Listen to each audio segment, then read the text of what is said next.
Xurrak otish sizda ham joningizga tegdi, ha? To'g'risini tan oling. Xo'p, xurrak otishdan qutulishning eng samarali usullarini o'rgataman. Bundan oldin bu videoni aynan xurrak otadigan do'stlaringizga yuborib qo'ying. Xo'p, birinchisi bu vazn tashlash.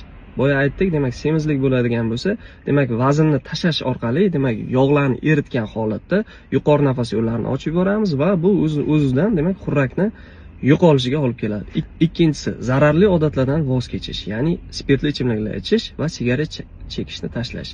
Xo'p, uchinchisi, chalqancha yotishga emas, yonboshlab yotishga ko'proq harakat qilish kerak. Ya'ni yonboshlab yotish xurrak otishdan qutulishning eng samarali usullaridan biri bo'lib hisoblanadi. To'rtinchisi, agar burunda muammo bo'ladigan bo'lsa, masalan, burun to'si qiyshaygan bo'lsa, demak, buni lor bilan maslahat qilgan holatda to'g'irlash yoki angina bo'ladigan bo'lsa, anginalar oldirish kerak bo'lishi mumkin. Beshinchidan, xurrak otishni kamaytiradigan o'zi tibbiy uskunalar bor. Bular nima?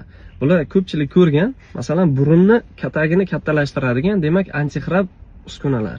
Ya'ni mana bu yoqqa yopishtirib qo'yiladi va burun ochiladi va og'izdan nafas olish kamayib, uxlaganda burun orqali olinadi nafas. Til ildiziga bog'liq holatda, ya'ni tilning kattaligiga bog'liq holatda kelib chiqadigan sabab bo'ladigan bo'lsa, tilga qo'yiladigan maxsus uskunalar bor.